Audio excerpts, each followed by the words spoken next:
Hello, everyone. I will start over.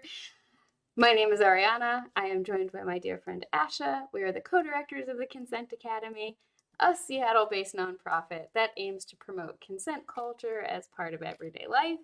Thank you all for being patient. We had some technical difficulties today. Zoom was just showing up as a blank white screen in OBS. Took me a minute to remember how to fix that because it's been a while and then my audio wasn't working apparently. But anyway, as you probably saw from the title of today's stream, we're going to be talking about relationship agreements, communication skills, consent, and also other relevant things, a little bit about like cultural myth making around things like who is a good person, what does it mean to be a good person, what does it mean to be deserving of things, and how that also impacts things like relationship agreements. And welcome, Seabass, first time viewer, and welcome everybody else who's coming back. Freya, we got Just Kiddingly, Whistler, Aradin, of course. Thank you. And Critwitch, welcome everybody today. And so, Ash, could you tell everybody what a relationship agreement even is? Sure. So a relationship agreement is just something a little more formalized than like implicit consent. So like when we teach in our workshops about consent, we do this whole thing in the beginning where we're like, here are our agreements. We want some confidentiality. We're not going to share people's stories without getting their consent. We're going to respect ourselves and each other. And then we talk about like what's going to be in the workshop. And then we ask people, do you consent to be here? And they're like, what? Obviously, I bought a ticket or I showed up. And we're like, well, we want explicit consent because maybe this wasn't what you thought it was going to be. And like the implied consent is like you show up to a class, you're going to get taught something. And we're like, we want to do just a little bit more than that, do the explicit consent. So a relationship agreement is an explicit consent around what's going to happen in your relationship. If people make a lot of assumptions, there's a lot of implied consent of like, well, if we're in a relationship, that means we're going to have sex every day or like every week. And then if you get explicit about it, somebody's like, every day? I didn't know that. I didn't know that that was what being in a relationship meant. So it's good to be explicit about it. So relationship agreement is like, it's not like a contract. It's just like a more drawn out conversation about what do we actually want this relationship to look like? What do you want to do? What do I want to do? What can we compromise or negotiate on? Yeah, I love this definition. I will be completely honest. The first time I ever heard the phrase was of relationship agreements was when I was planning our wedding, and I had invited Consent Academy to come along, and I was talking to Sarah, the former director, about what we were going to do. And I was kind of just like, I don't even know. You guys are just so amazing. Please come. And so I said, okay, let's do something positive wedding related. And I was like, oh, that's a good idea. We could have just gone and talked about sexual assault or whatever. That's fine because I'm a big nerd weirdo who doesn't always remember that people don't like to do things like talk about medical things at the dinner table. So it didn't occur to me that someone wouldn't necessarily want to talk about something that heavy at a wedding. Anyway, so I was like, let's do one on relationship agreements in long-term relationships. And I just remember being like, what is that? And I realized after taking that workshop that, and it was two of our wonderful volunteers who came, Chloe and Sarah, though Chloe, I think, is called Ophelia now. Yes. And I can't, so I know so many people who have like 10 different names that they like to use in different contexts. It's not always easy to keep track of which ones are which and which ones are like, I've legally changed my name. Anyway, I remember them just coming and talking about it and realizing some of that stuff is stuff that I had already been doing because there are hard boundaries that I sometimes need to have. Oh, thank you, Orchrist, for gifting that subscription. And also thank you, Aradin, for updating your subscription. I really appreciate it. Oh, you're gifting so many. Thank you, Orchrist. Anyway, just being like, okay, these are some things I'm already doing because I have some hard boundaries. Like one Charlie came up against today accidentally.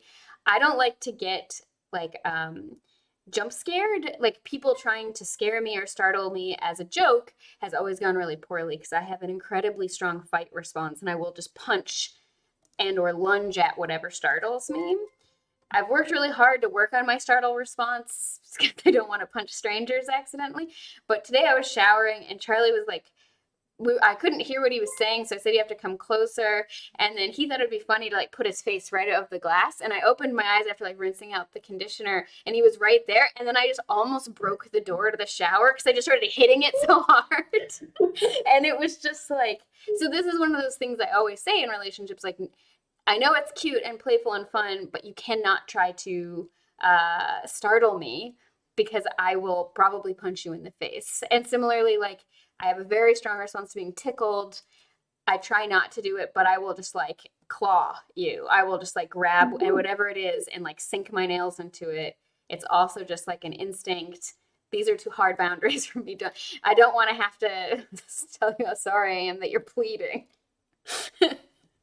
um, and I think it's one of those things that's really just yeah, good to have these conversations about. But the workshop really went into a lot more about like how does a relationship agreement evolve over time in a long-term relationship, and how do things sort of change from, as life changes. And I think one of the things that's a big cultural myth is we kind of have this idea that like real good love should stay, and that early sort of, everything is beautiful and magical and exciting forever. And that also things like our sex life should never change.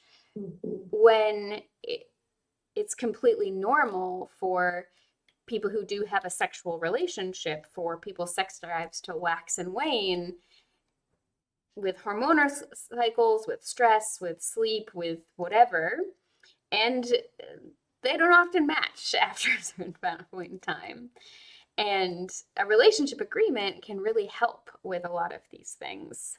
Ash, do you have any examples of any relationship agreements that you have, like kind of like the ones I mentioned that I have with people? Mm-hmm. Hmm. For a while, it used to be that I really hate the word moist. Mm. And so, like, it gives me the opposite of ASMR. Well, I mean, I guess it is ASMR, but like, I don't like it. Yeah. um, so little things like that. Um, Another one for me is for male partners or partners with penises sitting down to pee unless they're going to claim cleaning the toilet. Mm. I'm like, if you're gonna stand, you're cleaning the toilet because you're making a huge mess. Yeah. Yeah. Otherwise, sit, please. Um, Little things like that. A kind of a bigger one that like has changed over time, like you were talking about, is like needing space. Mm-hmm. Like I thought that I needed a lot of alone time based off of previous relationships, and then you get into a new relationship and you're in that honeymoon phase you were talking about, where you're like, I just want to spend so much time with you. But I was warning my current partner, like, but at some point I'm going to need space and like a lot of it. So don't get used to this. And we'll have to agree and like figure out how that's going to look. Um, and yeah, it just took like maybe a good year and a half before I was like, oh, I actually need space. And now it's like very back and forth with like, he's currently gone on a 3-week trip. And now I'm like, I never need space again. Never need space for this year. So that one's very up in the air and like moment by moment negotiated. Yeah. Yeah. I think that one about space, that's such a good one. And I think this is a great example of how relationship agreements are also better when you both have a lot of self awareness that's also like self non judgmental awareness. Because I think that a lot of people, especially with like sort of cultural myths about what like a good partner is, will feel a lot of shame around things like needing space, and they'll be like, oh, am I just like a high maintenance person, or like needing affection and attention? Am I doing something wrong? Is this something bad? But a lot of the time it's just normal things that don't get shown in movies and TV, or we don't really see that aspect of other people's relationships. And I think the other thing is the good communication skills, being able to say in a way that doesn't make the other person feel bad, for example, for maybe wanting more attention from you than you can always give, so that you can have a good discussion about it. And I definitely can relate to the needing space. Um, Charlie and I have a really good balance of like, we can give each other space through things like parallel play. So it's like we're both in the same room, but doing totally different things. So like he can be playing a video game and I can be playing a video game, and maybe we're not doing the same game. Or like I can have my headphones on and be binging some new Netflix documentary that he has no interest in because it makes him sad, because it's usually about terrible things happening to people. And I'm just like, this is so interesting. And then it's really good. And like we also have a little bit of an implicit relationship agreement around, if there's a TV show or a series on Netflix, for example, that I'm really into and I really want him to watch, I will only try like 3 times. And then if he's really not interested in it, mostly because I tend to watch things that are really like heavy and intense. Um, and like one of my favorite shows on Netflix is called Ad Vitam, and it's about this future where like you can live forever through this regenerative technology, but then what's the point of having babies? And all the young people are like ending their lives because they're like, we have no future and no place in this world. And then like I'm like, I love this show, it's amazing. And Charlie's like, I don't want to watch that. So like I don't push him to watch it, even though I'm like, I would love to share this with you. So instead what we do is I talk about how the show made me feel, the thoughts it gave me. Because that's still interesting for both of us. But then he doesn't have to have the like, I now have to sit here for 6 hours and watch people suffer.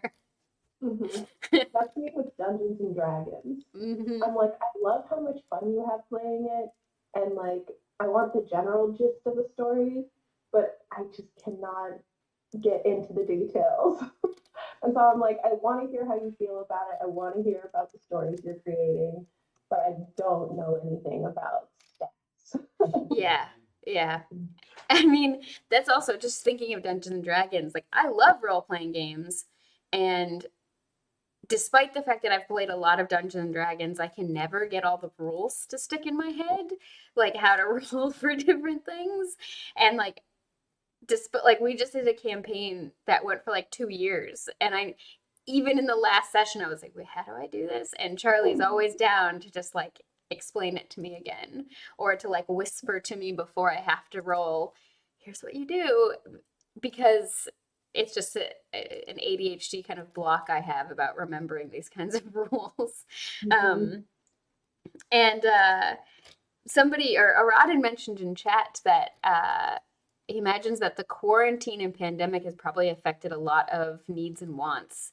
And I think this is also a really, really good and important point, that these things are contextual and situational, like all consent, right? Like, just because I consent to doing something in one situation or at one point in time in my life doesn't mean it will never change. But this also doesn't mean just because something changes or something needs to be updated, like a consent framework, it doesn't necessarily mean anything's wrong, right? Like I maybe used to love it when, Charlie would just start giving me a shoulder rub in public. And like, I don't care. I love it. It's great. I always want a shoulder rub. And then let's say there's one day where for some reason it makes me uncomfortable. Maybe it just feels a little too intimate for the context that we're in. I might update that with him, and we have a kind of relationship agreement signal where he knows if I take his hand and sort of squeeze it twice, that kind of means I want him to stop whatever he's doing, because we also want to be really respectful of each other in public and not be giving like open critique or criticism of each other or anything, because that can be awkward and it can change the whole feeling or vibe of a situation. And if there was something that was different, like normally a shoulder rub and anywhere anytime is completely welcome, and I ask gently for him to stop and something, we would talk about later. Hey, I asked you to stop not because you were doing it poorly or because I didn't like it, but because it was distracting me and I wanted to focus on this person, or um, it just felt too intimate for the context that we were in. And I think that's also, again, part of why having communication skills, having multiple ways to communicate, having multiple ways to sort of give each other sort of time and attention and affection can really help with these relationship agreements and help people navigate the constant rediscovery of boundaries that happens over time in long-term relationships. Um, yeah. What do you think about navigating changing boundaries over time? Uh, do you have any like tips or techniques that you found have helped really well for you? I really appreciate what you were just saying around having a nonverbal signal and not doing it in public. I feel like that's smart. That could avoid a lot of arguments. Mm-hmm. Yeah, because I feel like people often, like my partner even said this when we first met. He's like, I don't have any boundaries until they're crossed. Then I have boundaries. I'm like, that's not good. Right. We can't go through our relationship like that because that's going to hurt my feelings, I'm sure, and yours multiple times. And so it's like, let's figure out the boundaries ahead of time. Um, so yeah, as we were talking, I was like thinking of like general categories of boundaries and like having a way to check in on those over time would be nice. And so I think a big one is touch. And having nonverbal signals for that seems really smart. Like I've always done the double tap type of thing. Um, like a pause, no more, let's talk about that. Um, and then also like having an affirming version as well. We do three squeezes for like, I Nice. love you, or this is good. Yeah. And then, yeah, touch is a big one, time and like needing space for oneself um, are another one. And like, I've heard of people doing like weekly check ins. I've tried to do that, but I'm not very structured with my schedule like that for personal things. Like, even trying to have like a chore chart or anything, I can't. I just can't. Yeah. Um, but I do think that that would be nice because so far for me, it has been, well, when an issue comes up, we have to address it Mm-hmm. Mm-hmm. in the moment. Like being proactive, I wish I had more tips around that. Mm-hmm. Do you? Do you have other ways of going about that? I mean, I think that some of it comes back to things I talked about I think it was last Sunday, on communication skills and emotional self-awareness, and really just taking time to really cultivate even your relationship with yourself and really Mm-hmm. getting to know yourself and really checking in a lot with your body of like, why do I feel tense? Noticing first, hey, I feel kind of tense now, and then investigating what's going on there, and then being comfortable with recognizing, accepting it, and then sharing it with someone else. And I think that the more you practice that kind of thing, especially in very low stakes situations, the more likely it's going to be successful in a more difficult or a time when you really have to set a boundary with somebody, or you really need to say, hey, like, I need to change this thing that's been going on with our relationship. And just thinking about weekly check-ins, anytime I've had that kind of thing in a relationship, it has definitely been because things were falling apart, and this was just like, maybe this will fix it. Which is not to knock weekly check-ins. Like, a lot of people do it and it works great for them, but I do think having like a, state of the union Yeah. every once in a while um, can be helpful. Mm-hmm. We also do this thing like most nights where we do like onions and orchids. And so your onion is something that like maybe wasn't so great at first, but like you can pull some layers back and be like, all right, there are interesting things here to learn about it. And then orchids are things that are just beautiful and Mm-hmm. nice. um, And so like that gives us like a daily type of way to like check in on something, either about our relationship or about other things. Yeah. Um, yeah, and I'm also really big on like having ways to say like these things are going well. Hmm. Like my idea of a relationship check-in at first was like, what are all the things that are going wrong? And like what we need to do to improve, and like that's not a good vibe to set either. Yeah, yeah. I always try to approach any kind of feedback or criticism, not from the compliment sandwich, because I think a lot of the time that really feels insincere to people, because it often is employed in really insincere ways where people give these like really random, not very genuine compliments. And it's clear they're just looking for a compliment. Complimenting is a skill. Not everybody remembers that, and not everybody practices actually giving genuine compliments that also feel good to the receiver. Yeah. But then I usually do the star and a wish. Like, this thing's really great, and I would love it if this thing happened as Mm-hmm. well. Like, this is really great, and I would love it if we did this more often, kind of thing. And that's my technique, the star and a wish. It's not perfect. Sometimes people see it coming and they're just like, fuck you. I don't need your feedback. And I'm like, fair. I mean, you don't have to take it. And but I think that it's good to have, how do I want to say this? If I were trying to do that with somebody and it was a relationship that I really care about and I'm sort of, or like is gonna be long term, say like coworker or something, and they had a really negative reaction to it, I would not then just like shut down. I would be like, okay, either now or if it's not appropriate right now, I want to interact with this person more to find out what about this made them uncomfortable, or maybe that's not even necessary, like why did this make them upset, but find out how do they want me to give them feedback. And this is tough because I have had relationships, even just friendships with people, where how they want feedback is always a moving goalpost. Like I've had some people be like, you can't wait to give me feedback until later because otherwise it's not going to work. To which I've had to say, hey, like I need time to process what has happened.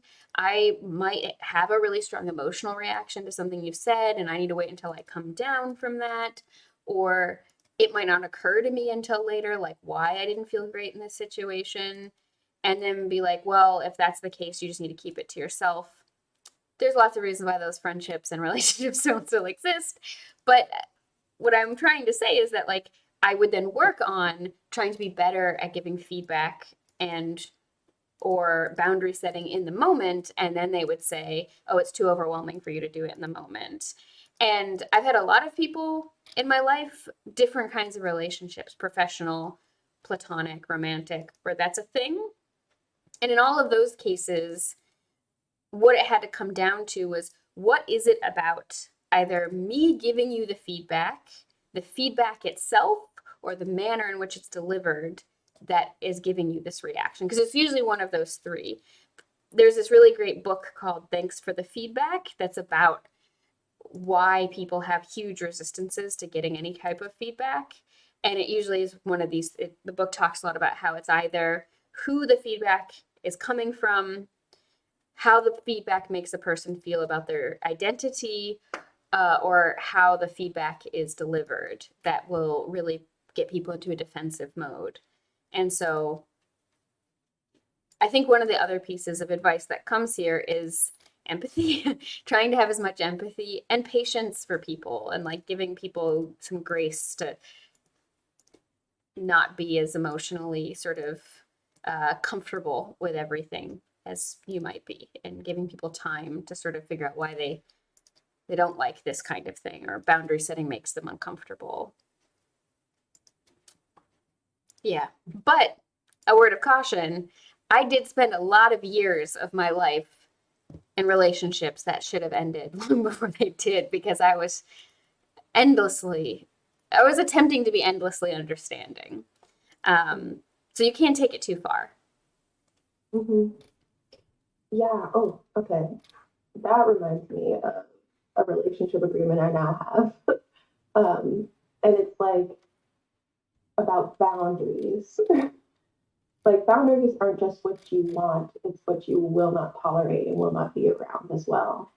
And like after some bad breakups, I was like, and especially from joining Consent Academy and learning about autonomy, um, I was like, I really want the relationship agreement of like, if we break up and really decide that this is not a good relationship, that we'll support each other in doing that breakup, like financially if necessary, like Mm-hmm. emotionally, like doing what we can to make that seamless, as opposed to like the way my other breakups had gone before, where it was like all bets are off, like everybody's out for themselves and like doesn't care about each other's feelings anymore because we're Yeah. over. I'm like, no, I can't do that anymore.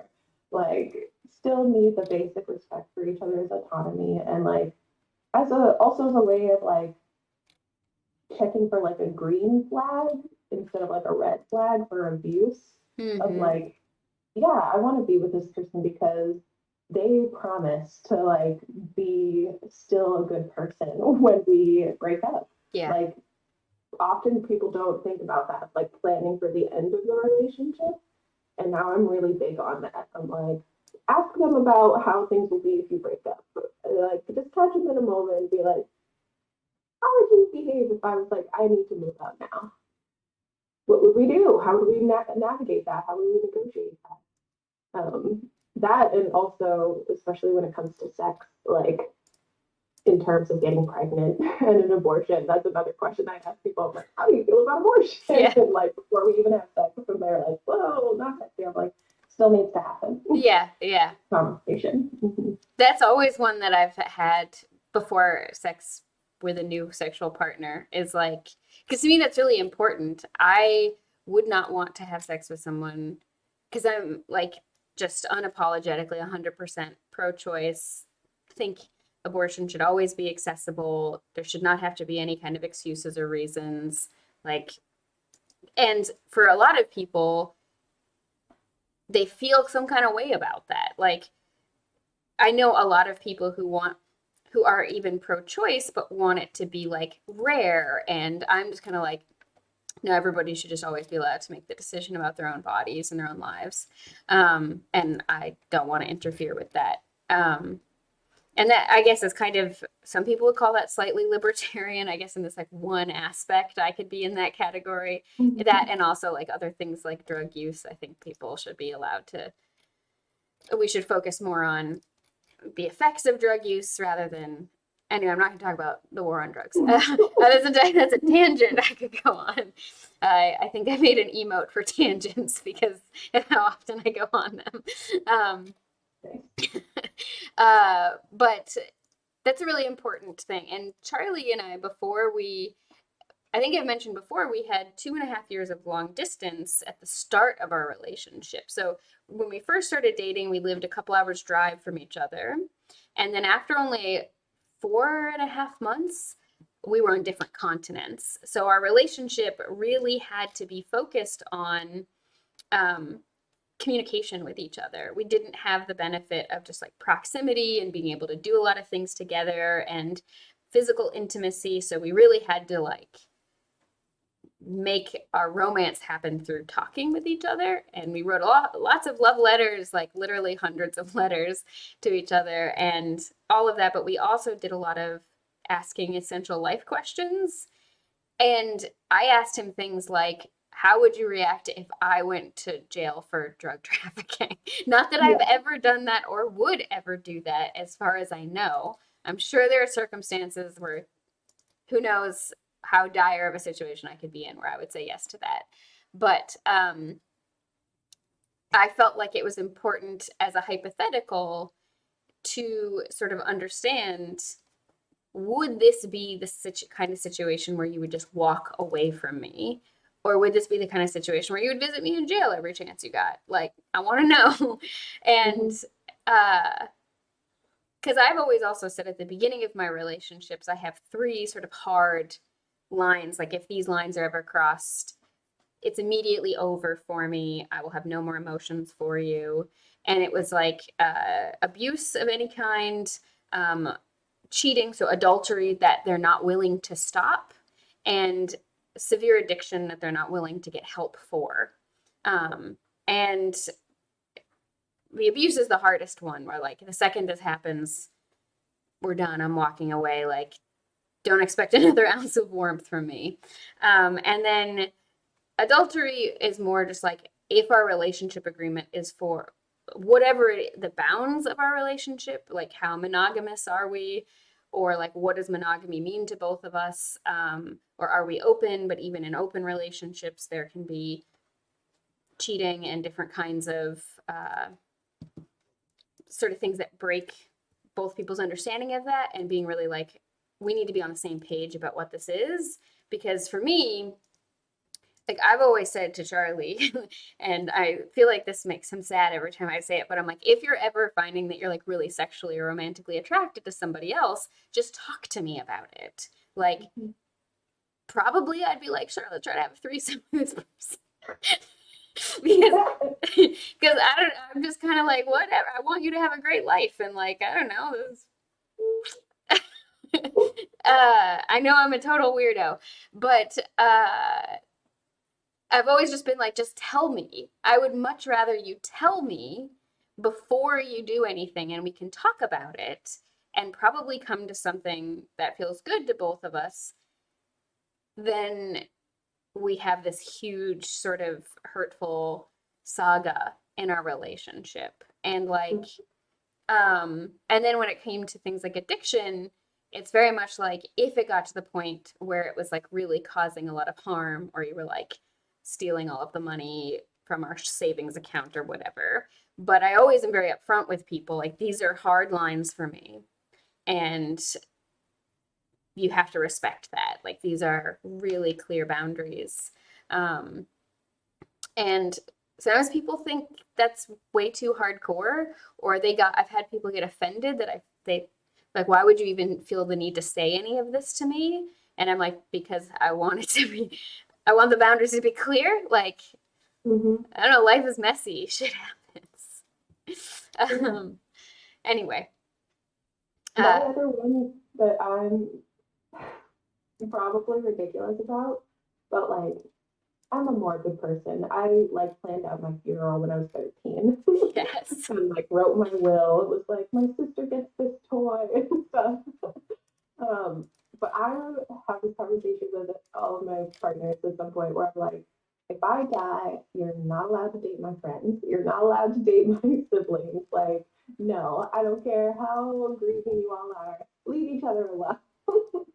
um, and a part of me is like, is that a boundary I can actually set? And then the other part of me is like, I'm dead. I feel like, yeah, I get to do that. But yeah, even in terms of like, if we just regular break up, let's probably not date each other's friends. So can we maybe agree to that? Like, just to keep things not messy in that regard. Um, and I've also had that agreement too about like, if you're really attracted to somebody, just tell me. Like, even if it's to dump me in that moment, like, do it at least right beforehand so that you don't cheat. Yeah. Yeah. I mean, I think that it's so important to be honest also about what you would like in these difficult situations. Like, I'm also a very morbid person. I did the same thing as you, wrote my will, planned out my funeral.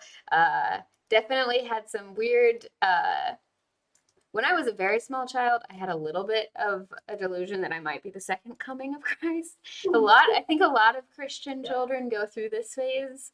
Um, and so I planned out this like giant statue for my grave. Anyway, Okay. I'm less of an egomaniac than I was when I was like 9. I feel like it's a little bit acceptable for small children to be egomaniacs because they don't really understand anything outside of themselves yet. But anyway, I planned it all out and gave it to my parents. But with Charlie, I've talked about like, hey, if I die tragically, I would want you to mourn me for at least a little while before moving on. But I would also want you to move on. Like, be the like sad, tragic widower for a while, that'll probably get you laid a whole bunch. So like feel free to work it. Like you can milk my death for whatever kind of attention you want. I approve. But like be sad for a little bit and then please move on with your life. I want you to have a good life. And I think that that's also part of a lot of people who are advocates for, better dying will really stress, please have these conversations when it's easy, because if you don't, you're probably not going to have them when it's hard, or you won't have the opportunity to. And I think that that's true. We've kind of touched on this a lot, everything from breakups to um, dying to, getting pregnant to all of this, like have that conversation when it's easy. I feel like this is one of those points that I repeat more often than any other point, or it's in my like top 5. Have hard conversations when they're easy.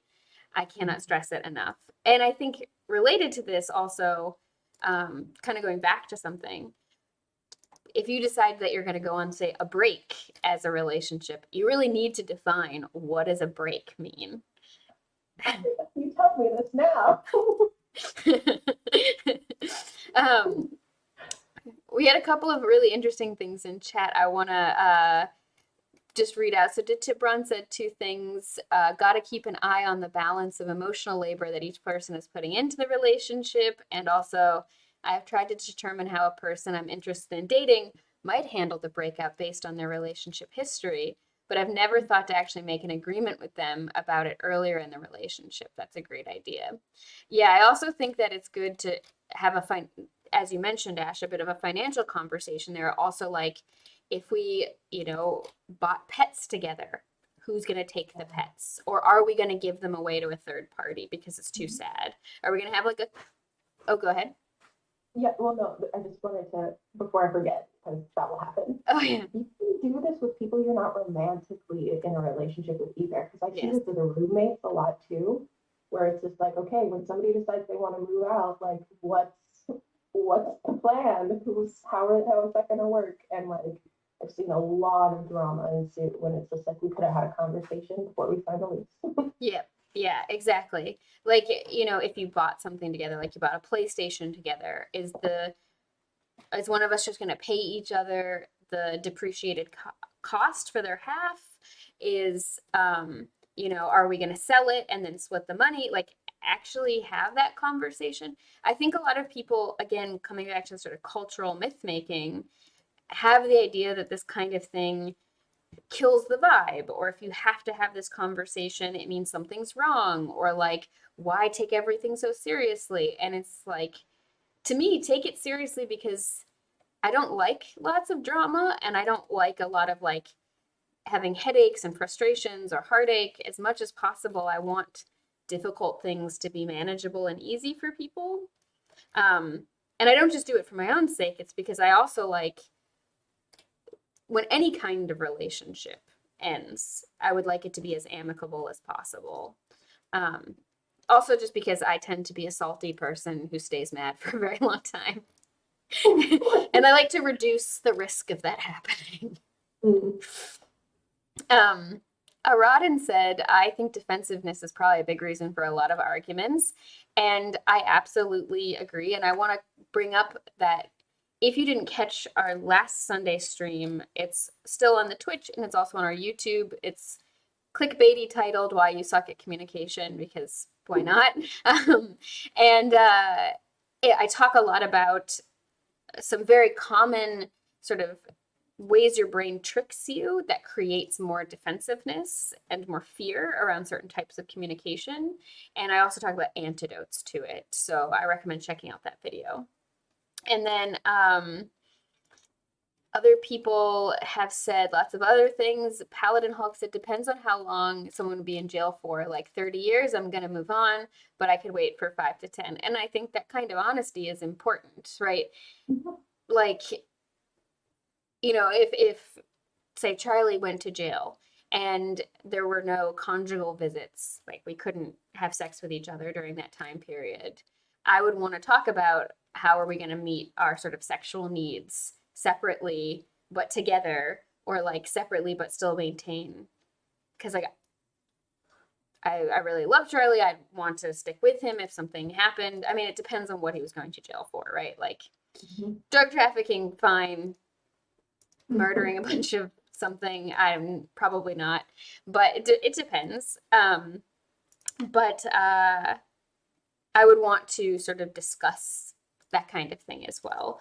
And I think honesty there is really important because this is also about your own internal consent. You have to be honest with yourself in order to be honest with the person you're making an agreement with. If you can't own the fact that, like, no, I would be insanely jealous if you were friends with your exes and would always be paranoid about it, then you're not going to communicate well about it. And if you feel ashamed of yourself for these feelings, it's going to make it worse. Now, that's not to say that you might not have a discussion together and find a middle ground, or you might change your mind after talking through it with somebody. But I think that you have to start from a place of honesty with yourself, so that you also don't just hurt yourself or like create a set precedents that will be hard to undo later, that were set because you weren't being honest with yourself. Yeah, go ahead. Yeah, that reminds me of, did you ever read the book Gone Girl? Mm-mm. Before the movie came out? The book is really good. I enjoyed the book. And there's this whole section where she talks, well, so like spoilers, it's quite an old movie at this point. She goes missing and it looks like her husband killed her. And she does this to him on purpose because she doesn't love him essentially, but like, and then this part where she's like revealing it all, she talks about being the cool girl. And like, speaking of cultural myth making, there's this idea of the cool girl who's like okay with everything, like okay with you hanging out with your friends really late and coming home drunk and like just absolutely everything. And she was like, I thought that's who I had to be, and I don't think we would be together if I wasn't that person. But that's not me. It was all a lie. I wasn't cool with any of it. And like, yes, don't be that person. Like, don't fall into that myth thinking that that's the only way that you can be with somebody, especially people that are socialized as women. But like, I feel like everybody has this bit of a myth as well of like just being a really easygoing, laid back partner who's cool with everything. Mm-hmm. You set that precedent, speaking up for your boundaries later. Now you're naggy. Now you're like, why aren't you as cool as you were before and laid back? Like, was that all fake? And then you have to have that conversation like, yes, it was. I was trying to get you to like me. And that's not going to be fun either. Yeah. This makes me want to watch, because we can do watch parties through Amazon Prime, because Amazon owns Twitch. So anything that's on Prime, we could do a watch party for. There's also a documentary I really want to do this watch party for that I don't think is on Amazon Prime, but I'm going to email BBC and ask if I can get permission to do it, because I think it'd be really fun. But it makes me want to watch Gone Girl and also How to Lose a Guy in 10 Days and like talk about. Have you not seen that movie? I didn't see that one. No, I'm very behind on classic movies. I mean, it's a really stupid movie. It's like really stupid. It's like the premise is this woman who's a writer for like a women's magazine and wants to write a column. And all of the magazines are always about like how to get guys to like you or how to be the cool girl. And she was like, what if you want a guy to dump you? And how do you get rid of him? So she meets this guy. She is the cool girl at the beginning. She likes sports, she drinks beer, she doesn't wear makeup, she baseball caps, that kind of thing. She like knows stuff, she's into the same things the guy is into, and that's more the real her. But then she flips after like they get into a relationship for a while and does things like gives him a love fern, and then like at his guy's poker night when the love fern has died, she like brings it out crying and makes a big scene about how he must not love her because they're love. And it's like it's a mess of a movie. But I've thought about this movie for since I saw it as a kid, because I was just like, wow, this movie makes me deeply uncomfortable.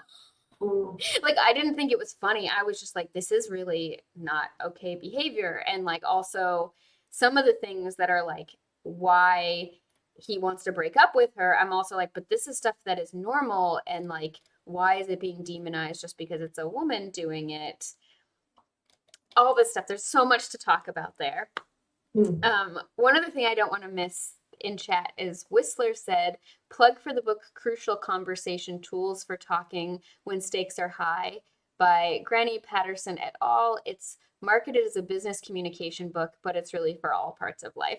Yeah, I've actually found a number of sort of like business communication skills books are just, I mean, they're the same kinds of things that you would learn in like certain types of therapy or mediation practices.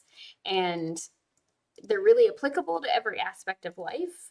And I find that sometimes the business communication versions of things, if you can get over the sort of like business speak, tend to get to the point a little bit clearer than some of the more like self-helpy therapy vibe books. So I'll definitely check that book out. And Aradin said, yeah, that is what my mother told my father, the move on part rather than the work it part. Oh, the if someone dies, which is why I never had any issue with my father marrying Diane. Yeah, I mean, I think that there was a meme that went around recently that, or like a Twitter post that was like, you have permission to dress slutty at my funeral. It's what I would have wanted. Like, if I died, I would love it if my friends were able to like get laid as a result. Like, have the I'm sad sex with me. Like, I'm like, yeah, cool. Like, good job. And like politicize my death. That's also fine. Like, if I die in some gun violence or a terrible car accident, like, feel free to use it as a political tool. You have my permission. And then Aradin also said, ironically, I think having these conversations is taking a relationship more seriously than avoiding them. A change in situation or circumstances is often a good time to check in regards to boundaries and agreements. And I would agree, Aradin, that having these conversations does mean that you're taking it more seriously in a certain type of sense. I think this is also very cultural, and there are some cultural things where not talking about certain types of things is part of having respect for the relationship. And I can't speak to all cultures in the world or anything, but I can think of, cultures where what is seen as the purpose of marriage is really different. Not talking about the fact that like you had to learn, it was an arranged marriage and you learned to love each other in a different way over time, and not then comparing that to say like Western romance movies, is its own kind of respect for the relationship. Like, having known people who were in arranged marriages, they were very happy, loved each other very much, but their sort of perspective on what that love meant and what the relationship meant was very different than the sort of particular visions of romance that are very popular in the sort of Western world. And so I would say like 99% agree. There's some exceptions on occasion. And then De Chibron said, I can very much relate to this being the cool girl in a relationship and violating my own boundaries because I wasn't fully aware of my own needs and wants. And then Aradin also added, also, I think a lot of people have a strong negative association with the term boundaries as if it's only restrictive. And I think y'all are making really good points. So I want to ask the viewers, what are some relationship agreements you like to have? They don't have to be big, serious things. They can also just be small daily life things. Like, for me, one is I don't really like the feeling of being restricted, except sometimes when people have my consent. In particular situations, it can be nice. But for the most part, it's a common symptom of people who have more hyperactive types of ADHD. Any kind of physical restriction can be really like overstimulating and a little overwhelming. So Charlie knows to basically always ask me before giving me a hug, because sometimes, as he's put it, I'm on a mission and I'm so focused on what I'm doing that if he comes and gives me a hug, it's going to kind of like break my brain. And on the flip side, we both have blanket permission to always give each other little butt pats, including in public as a playful thing, not like full fist grabs, just cute little like tap. And also really trust each other to think about when it might be inappropriate, and then to be extra sneaky with doing it if we're gonna do it. But that's just one, and people have thought that as a strange agreement. For a lot of people, the idea of like hugs, they're always a positive thing, and the idea of asking for permission for one seems weird, whereas a butt pat is so seen as so much more sexual that sometimes people feel like it's very strange, but that's what works for me and Charlie. Does anybody have examples of relationship agreements they like to have? It doesn't have to be romantic relationships. It can also be with your friends or your family or coworkers. I would love to get people's thoughts on these things. And what about you, Ash? Do you have any more examples you want to share of relationship agreements? I'm trying to think. Oh, this one's kind of interesting. In the beginning of our relationship, like I was very much on that like side of Twitter that was like men are trash and like yeah, just this kind of like it was an interesting period of internet feminism, I will say, because I did not hear this very much in real life. Where people are like, men should be lucky to be around you, and like if they're not making your life better, cut them out and like get everything that you can from them. And like I definitely had a lot of critiques with that, but it was still influencing me, just like seeing it constantly on social media. And so I very much had this idea that like housework had to be split 50-50, or there was exploitation occurring. Yeah. For me. And it turns out I really prefer to do most of the housework because I want it done a particular way.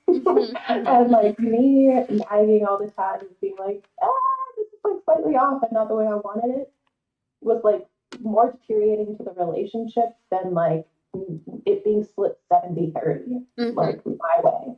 Yeah. You know, so like we have very particular agreements around that of like, I'm not a big dishes person. He loves doing dishes. Great. I'm not a big taking the trash out person. He doesn't mind. I'll do pretty much everything else. And like, as long as we had a conversation about like, this doesn't make me like less of a woman or like, or this is not about gender roles. This is about what I would rather do. That agreement has worked out very well for us. Yeah. But like that underlying culture of like it needs to be split 50-50 and like everybody's doing their fair share really had me like actually more upset than just doing what I wanted, which is like most of the cleaning. Yeah.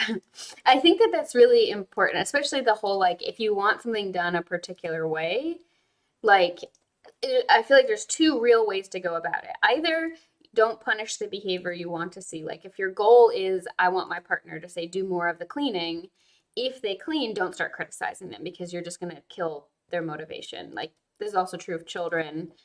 If they're trying to help, you can show them how to do it right. You can give them really specific tasks that is age appropriate for the child. But if you go in there and start telling them they're doing it wrong, even if they're making more of a mess, for example, you're going to raise very unhelpful children. Like this is pretty well researched.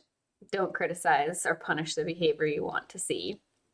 And I think we need to remember that even with adults, or just be honest, like, hey, I'm pretty particular about how I want this thing done. So just let me do it. Like after we do the laundry, generally speaking, we don't put away each other's clothes because we have different systems for how we like to organize our clothes. We both do the laundry. We kind of, it goes back and forth. Sometimes Charlie is doing a lot of it. Sometimes I do a lot of it. It kind of goes back and forth depending on sort of how busy we are or how tired we are, whatever. But then we both know, hey, if I'm the one who's done the laundry or if I'm the one who's taking it off of the drying rack, I'll put my own clothes away, but then I'll leave a neat pile for Charlie to tend to. And I think that that's also really good, is to just be like honest, like I'm pretty particular I need an organizational system for my clothes. That's very particular. Otherwise, it's just a pile of mostly black clothing, and I can never find anything. Mhm. But I think that I totally get what you're saying about dividing up chores. Um, I am a pretty like I'm pretty comfortable with a lot of clutter. I don't like dirty. I don't like it if people wear shoes in my house. I don't like it if, food starts to rot or spills aren't cleaned up or things get like dirty. I like things to be very clean, but I'm okay with a certain amount of clutter. And that was one of the things I really talked about in the beginning of my relationships with anybody because I tried to have relationships with people who were actually kind of the opposite, where they were like really comfortable with everything in the house being just like overwhelmingly dusty as long as nothing was ever moved. Like one of my exes, Mm. everything was covered with just an absurd amount of dust. And I have a dust allergy, so this was not going. And like one day I like cleaned off the shelf that had all these anime figures on it. And he got so upset because the dust circle was where he knew they always would go back in the same spot. And I was just like, this is not gonna work out. Cohabitation. Maybe we can stay in a relationship, but we can't live together because Mhm. it's not gonna work. Um, and I think that with Charlie and I overall, there are certain chores like cleaning out the drain traps. I can't do that. That will just make my whole nervous system crawl for days. I can't pull hair out of the drain. Um, but I'm totally comfortable with spiders. So I can always be the spider removal person. Not afraid of them, tend to think that they're pretty cute, have a lot of respect for spiders. So I'm always just like, yep, there's a creepy spider over there. I got it. And no hesitation. I just get the cup, put it right there, slide the paper under, safely outside. Um, and Charlie doesn't really like spiders. So we've clearly talked about this week. We've said, okay, here are my real like I this gives me the heebie-jeebies. Like Charlie doesn't like certain textures. So if I'm gonna get all like really comb all of the cat hair out of the rug, Charlie doesn't even want to be. He's freaking out just hearing me mention it. um, and so we have these like real divisions of things that make each other kind of go, ugh, and we've divided based on that. And it's really nice because we both understand personally what it's like to have certain sensory things that just kind of overwhelm us or really gross us out. And then we're both willing to sort of divide and conquer on that. So let's look at what people wrote in the chat about some relationship agreements. Aradin said, I like having certain things in certain places, so having them moved can be annoying. Um, yeah, I mean, I think that that's important to respect, especially with people's things that they care about or that they just really need to have in a certain place. Kind of just giving each other space to be particular, I think, is just a really healthy relationship skill. Um, Paladin Hulk, it's been too long since I was in one. No smoking in the house, question mark. That's also pretty important. I have a lot of friends who smoke. I don't want to smoke in the house. When we both lived in Seattle, Charlie was just like, I'm not wanting me to smoke cannabis in the house. Um, and I was just kind of like, well, with my vape pen, it doesn't really smell. It's not really doing anything, blah, blah, blah. And Charlie was like, can we still do it outside? And I was like, what if I open the window and stick my head out? So we negotiated around that. Because for me, cannabis always makes me really like flop into the just like sink in. So like going outside and doing it and then coming back in, I was like, ugh, troublesome. Um, Whistler said, first rule of ADHD, do it now or write it down in a trusted to-do system now, or else be at peace with it not happening. Yes. Yeah. I think that's even true for a lot of people who don't have ADHD.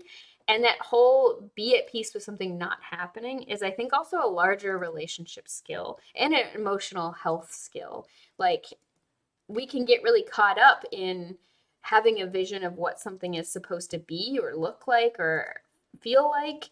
And when it doesn't match, we can feel a lot of distress. I talked about this on the last week's stream. And also, I want to mention we do have this relationship skills series ongoing, and we have two more classes coming up. One on Tuesday, next week, I think, and then one later in August. One on Tuesday is about how to emotionally regulate and integrate, and then the one later in August is about setting and respecting boundaries. So if you're interested in these topics, those two upcoming classes will go a lot deeper into it, and you can get more information on our website. And then Aradin, you said I have certain places in the fridge that I keep my drinks and I don't like it when they are moved. It's not a big deal, but it can be annoying. I like this example. Like, for example, at my mom's home, my stepfather, he puts the groceries away because he really likes to have it in a system. And like, you open the fridge and it's beautiful and you can see everything and everything looks lovely. You open my and Charlie's fridge, it's just like, yeah, yeah. And, you know, if I ever have been at home for a long period of time at my mom's house, I'm try to be very respectful of that system because I know how much time and effort my stepfather puts into it, but also I know how much it matters to him and like how it's a source of comfort and like predictability. And even though I don't get any of those feelings from it or really care about those feelings personally, I still respect that those are important to him. Freya said, how do you decipher between a relationship agreement and a boundary you have? What if the person in the relationship doesn't agree with your boundary and although not forcing you otherwise will get angry or upset about your actions once the boundary is reached? I think this is a really important question. Well, so relationship agreements are your personal boundaries meeting your partner's personal boundaries or multiple partners, and negotiating and deciding on a collective boundary so that now there's like a boundary within your relationship. How you back up any boundary is the consequences. And the only consensual way to set up consequences and ultimately, like if people don't agree to those consequences, is to remove yourself from the situation. And like that's not fun to say, and it's less fun to do when it's like, okay, I have this personal boundary, I want to negotiate with you on it. You're really not willing to negotiate. Well, then we don't have a relationship boundary. We can't continue this relationship in that way. You either create a different kind of relationship or walk away from that relationship. Yeah. Yeah, I think that's also just such an important point is a lot of people are so afraid of being alone or missing out on certain like life events that we consider milestones because we don't have other types of cultural life milestone celebrations. So things like getting engaged, getting married, having children, all of these different things. We don't have other sort of rituals that mark the passage of a person's life other than really birthdays. And so I think when we kind of need these things, we need celebration, we need recognition, we need this sense of belonging. Ritual is very powerful. If you've tuned into my Tuesday streams, I've read this whole section of this book, Surviving the Future, that basically talks about one of the ways we're going to survive societal collapse is to have better parties. And I'm being a little bit glib with it, but like that's also kind of one of the theses of this book, and it's amazing. And it actually has like science about why this is true. So anyway, I think that as a result, it is actually distressing for a lot of people. Not everybody, of course, to think about not having a relationship, especially across their lifespan, and especially not one single relationship across the lifespan from sort of some point in adulthood. And so I think a lot of people are used to constantly setting themselves aside, constantly acquiescing, not actually getting the things that they want or need out of that kind of relationship because of the attachment that we have about what it means to be in a long-term partnership of some kind. And I've seen so many relationships where I'm like, this is clearly the only thing these people are getting out of this is the like idea of having this relationship. And I wish more people felt comfortable with having standards for themselves and for the things they want from relationships, and walking away. One of the biggest turning points in my life as a young adult was I was dating this person. I was like 21. We'd been dating for a little while. I think we dated for like almost 2 years. And I remember just kind of, I used to be the kind of person who waited until there was like a big blow up issue to break up. Because I didn't think you could just break up. I kind of thought like there had to be a big fight and a fallout and like a reason to break up. And I was with this guy, and there was nothing like wrong with the relationship. We just weren't that compatible. And I also just wasn't that happy. And it was like not doing anything for me. And I felt incredibly like trapped and bored in the relationship. And like I could see the kind of life that this person was going to want to lead throughout adulthood. And I was like, that is like the opposite of what I want for my own life. I don't feel like I can handle that. And I felt like none of these things were good enough reasons to break up because I was like, well, he's so nice to me and like giving and we have fun together. And I also just really don't want to be in this relationship. And one day it clicked in my head, I'm allowed to just break up with somebody. Like I don't have to stay in a relationship with someone if I don't want to be in it. There doesn't have to be like a problem. It can just be I don't want to be in this relationship anymore. And that was this incredibly important moment for me because I did break up with this person and they definitely were very upset because he was just like, well, there's nothing wrong. And I'm like, yeah, I know, I'm sorry. Like, Mm-hmm. definitely not you, it's me. Like, that's for real. I just am not into it. And, um, I think that these 2 points of like, please don't stay in a relationship just because you're afraid of being alone. And then also, it's okay to just break up with someone just because you're not feeling it anymore. Um, you can give it some time. You can try to talk through it, work through it, whatever. But like, you're also allowed to just be like, yeah, I'm good. I got kind of everything I could get out of this relationship. It's okay if it doesn't last forever. And I think that also makes things like boundary setting a lot less stressful because a lot of people feel like boundary setting, like very normative, like boundary setting you should do, is ultimatum giving. And a lot of people say that that is like abusive or harmful or manipulative when it's just setting a boundary and saying, hey, this is really the realm of comfort I have and the things that make me feel respected as a person. And here's where my dignity lies, and the other person just saying, no, fuck that, I don't want to do that, you're allowed to just be like, okay, I respect that you don't want to do that. And I also don't want to then be in this relationship. But people are so afraid of being alone or whatever it means to have a relationship not work out or all kinds of things. Again, these sort of ideas that we have in culture that get really inside of us and then cause us to violate our own boundaries. Mm-hmm. Yeah. Yeah, the piece around ultimatums, I'm constantly explaining this to people because there is this big sense of like, what is the difference between an ultimatum and a boundary? And I'm like, you release expectations with a boundary. Like it's all about you and what you will be around and what you won't be around. You're not trying to control somebody else's behavior. You're giving them a chance to treat you the way you want to be treated. Mm-hmm. And if they don't want to follow up on that chance, that's all right. Like Yeah. you're not going to punish them. You're not going to go after them. You just walk away. And an ultimatum kind of has this like expectation that you can control somebody's behavior and like you're trying to like manipulate them a bit into doing the thing because the consequence will be so terrible.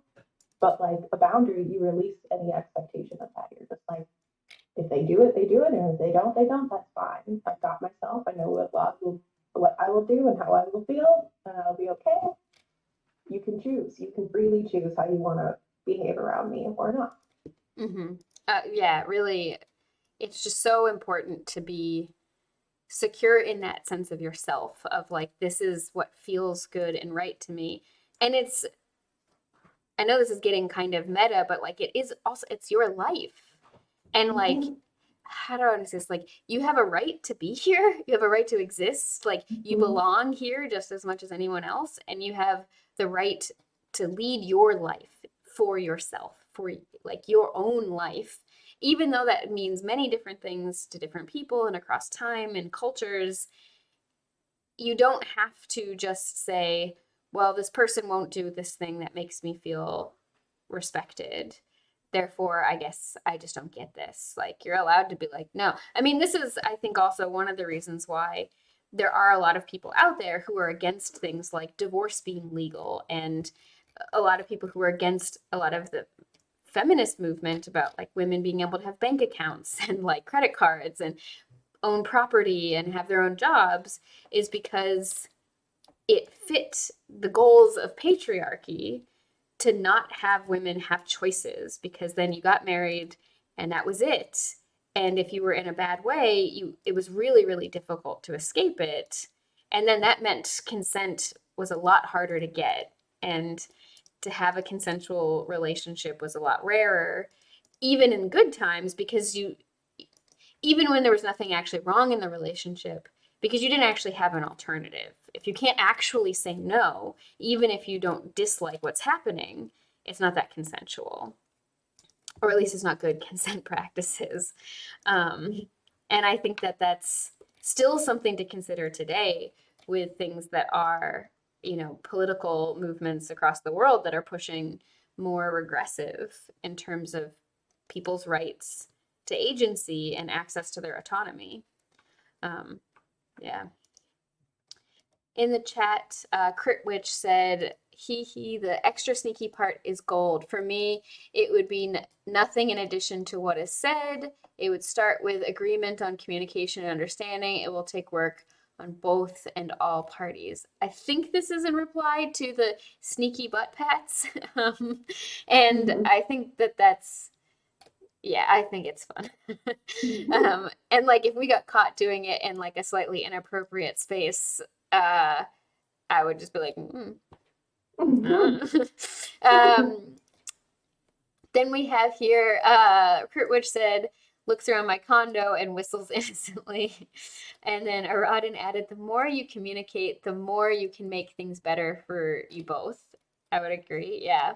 Whistler, in response to the question Freya asked about boundaries versus sort of ultimatums, boundaries are statements about which ways of interacting with you are not okay. It is not something the other person has to agree to. They may not like the boundary, but not respecting it is a consent issue. And I definitely agree. Freya said, I'm new to setting boundaries, and it takes a lot when you have been in an 18-year relationship. Yeah, I imagine. Especially because a lot of things have become really entrenched or are seen as so normal and default. Kind of changing those things later takes a lot more energy and a lot more sort of time and effort, and maybe like re-establishing of new norms has to happen multiple times. Yeah. Whistler said, for me, all items that require refrigeration are in the refrigerator equals success. Yes, I would agree. Aradin, is definitely something that can take practice and work. I am 41 years old. I have never been on a date, never had a first kiss, etc. So I know how that feels. It used to bother me a lot more than it does now. Yeah, I think that it's also, how do I want to say this? Almost all the stories that we tell about people who are, over 25 includes as a default long-term partnerships, not necessarily romantic or sexual, but almost always. We don't take things like platonic life partnership very seriously, though we should, because it is a completely not uncommon and completely valid way to live one's life. And I think that for a lot of people, it's more satisfying than attempting to sustain romantic and sexual attraction over time. Or you can have just the romantic aspect and not the sexual aspect. There was just this court case, I forget in which country, I think it was Scandinavia, where there was these two women who are platonic life partners who owned property together, and the person whose name was on the deed died, and the court case was about whether or not her cohabitating partner should get it or the rest of her family. And the family was trying to argue, well, these two people never had sex, so they're not in a real relationship. But the court decided no, these people were like they were life partners. They decided to be life partners. That's valid, thankfully. But I think we have such a strong bias against seeing the lives of people who, for whatever reason, don't have life partners as there's something wrong or something tragic there. But like, I've known people who were happier not getting involved in all of that and felt like they were able to really live their lives for themselves in the ways that they wanted to and not have to deal with expectations from other people. And that's also totally valid. Like, you're allowed to do that. Um, yeah. And then Crit Rich, it never really bothered me as I continue to get older as a single individual. I just wonder what the end times of my life will look like, and that concerns me, lol.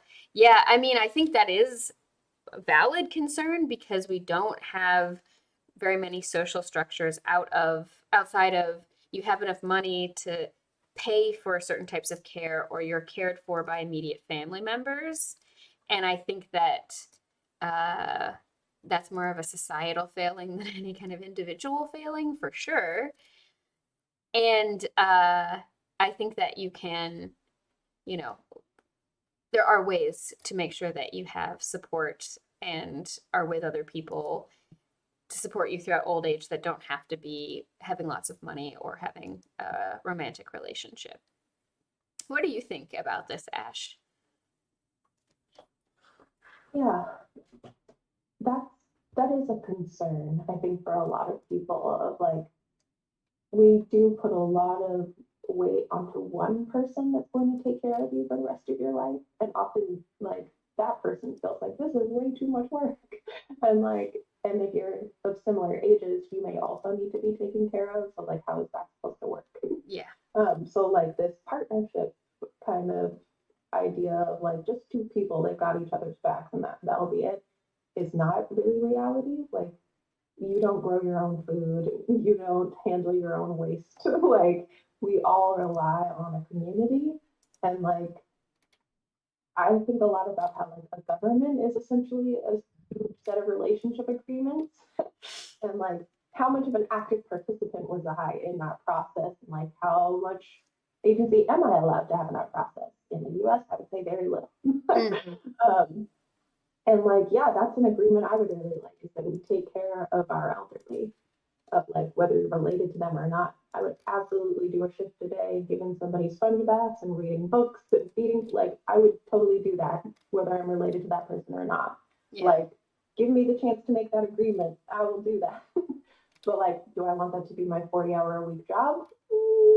Maybe not. But like, willing to do some piece of that work to like maintain people's lives and have dignity and autonomy in their old age, I would absolutely love that because I would want that. Mm-hmm. Yeah, it is really unfortunate that our community is really so small with this idea of like really being based on a monogamous unit, partnership unit. And then maybe you have a nuclear family that'll take care of you. But I'm just like, that's not real. All your needs are not met within that unit. So like we need a broader agreements. And I also think it's kind of it is a certain type of storytelling because you could have kids who are assholes and you don't want them to take care of you or like are pretty, and I don't mean this in any kind of judgmental way, but stupid. I do think I am like a stupid people's rights activist. I think that we often assume that people aren't stupid, and if you are, like, you deserve whatever happens to you. And I'm like, no, we need to make the world safer and more accessible for people who aren't that smart. Like, I've really kind of got into this because I had a really good friend in high school, sweet, lovely person, just really stupid. Like I had this joke keychain someone gave me that says, "How do you keep an idiot busy for hours? Turn this keychain over," and it said the same thing on the other side. And she literally did not understand and spent like 45 minutes trying to figure it out.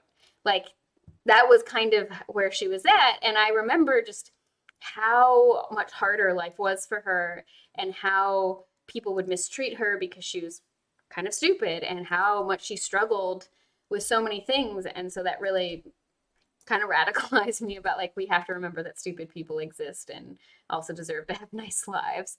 But you could have a kid who you're like, there's no way this person can handle the responsibility of remembering to like always get me my medications and time things right and recognize the symptoms of a stroke or anything like that. Like So just assuming that your kids are going to be semi-primary caretakers for you in your old age is also, it's a lot of pressure to put on a child. It's a lot of Mhm. like assumptions to make. And there are places in the world where it works because it's culturally supported. So that means that there are a lot of structures that make that possible and easy. But if you're outside of those cultures where that is really a supported thing, it's incredibly difficult. And it can lead to a lot of worsening relationships because of those expectations, or like between siblings, like bitterness because one sibling is doing a lot more to care for aging parents than other. Like it's just such a mess.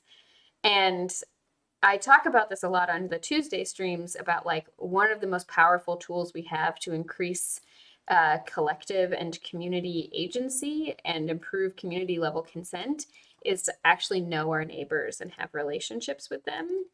And this is not me saying that you have to hang out with the bigot next door who thinks that you shouldn't exist. Don't take it that far.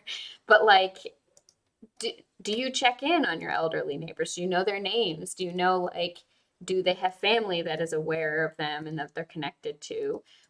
If your elderly neighbor died, would you notice? Kind of thing. And I think it's also just basic safety, like group safety. Do we know enough about each other to be aware if something radically changed? Um, Bit of a tangent, but um, and then what else happened in chat? Just kiddingly said, I used to always have a relationship, barely any break in between. Now I haven't for 3 to 4 years, and it feels like I don't fall in love anymore. Yeah, I mean, I do also think that some of these things are skills that if you don't exercise them can get a little out of shape. But also needs and desires change over time. You know, you can be the kind of person who realizes you're pretty cool being single. Um, I was single for a very long time for certain periods of my life, and I liked it, and it actually made me appreciate the relationships I had more because I was like, I have to like this person enough to let them come into my life in this kind of way. Um, yeah. What do you think, Ash? Mhm. I've been hearing that from people lately that they don't have that feeling of love anymore or like crushing on people or being infatuated. And I'm like, it's just a feeling. Like relationships are built off of a lot more than that feeling. And like that feeling is kind of what drives people together for a little bit to like motivate them to have these kinds of conversations and like build lives together. But like there are other feelings that can do that, like just Mhm. plain having fun with somebody, finding them entertaining, finding them humorous, aesthetic attraction, just liking to look at them. Like those are reasons enough to like want to be around somebody For and sure. then be like, well, what else can we do for each other around this? But like, yeah, I feel like there's a bit too much emphasis on that feeling of love in our cultural myths around that, just being like the supreme emotion. I'm like, it's cool, but like once you've had it once, like that's fine. I don't think it's necessarily like a necessary building block for even a romantic relationship to start. Yeah, and just on that note, I've had a lot of situations where I had a cat hair in my mouth, where um, I get crushes on people, but they're nothing like the kind of crush that like led me to want to spend the rest of my life with somebody. Like I get friend crushes on people where they're like, I'm really into them. It's very similar, but kind of parallel to the feeling of a romantic crush where I'm just like, I'm so into this person. I love them. I want to like stalk their Facebook and I want to like tell everybody about how cool they are. And it's like a new friend I made. And I'm like, I'm so excited for this friend. But it's completely platonic. And I love those experiences. Or I have people that I have like brain crushes on where I'm like, I'm in love with your mind and I would like to eat it if I could. Please let me consume all of your thoughts. Give them to me. And they're intense in their own ways and they're completely different, like not even overlapping with romantic feelings that led me to want to build a life partnership. Like they're so separate. And I think that there are many different ways to have feelings, and they don't all have like intense feelings. doesn't always have to be about romantic or sexual attraction as well. And then Aradin said, and the fact that a relationship doesn't last or doesn't work out doesn't mean that you were a failure. It just means that it didn't work out. Really, just can't agree more. And Aradin also said, boundaries are all about you and your choices. Ultimatums are about the other person and trying to force their actions. Yeah, I think, yeah, I think we're really getting it, which makes me really happy because, as Ash mentioned, I also have seen a lot of people who feel that boundaries and ultimatums are the same and end up making ultimatums instead of boundaries or get angry at boundary setting because they feel like they're being manipulated. And then Aradin also said, if I had realized I was asexual earlier, it probably would have helped. Yeah, I just think that we need better sex, relationship, reproductive education on all these levels. Yeah. Just kiddingly asked, in what way would it have helped more? And if I may ask, and Aradin said, mostly in the sense of feeling more okay as myself rather than feeling like I'm strange or bizarre or broken because I never really had any sexual interest in anyone. Yeah, I think just a lot of people are just kind of like for a lot of gay and lesbian people, the compulsory heterosexuality is feeling like you ought to feel that way, therefore you must try it to be sure. I think it would also be really good if we didn't have the idea of compulsory sexuality. And people also talked more about things like solo sexuality. Like there are tons of things that I, for example, enjoy sexually, but that are only for when it's just me and myself. And like even things that you could consider kinks where I'm like, I don't actually want to do this with another person. It's just for me and my fantasies and like self pleasure, not for these other things. And I feel like that also needs to be discussed because I think sometimes people feel like, oh, I must be ashamed of this thing, or like I must be really I'm dissatisfied because I can't bring this thing into my other relationships versus being like, it's okay for some things to just be for you. What do you think about that, Ash? No, I'm huge on that. And like, yeah, we didn't talk about this, but like privacy within relationships of like you don't have to share every fantasy that you have either.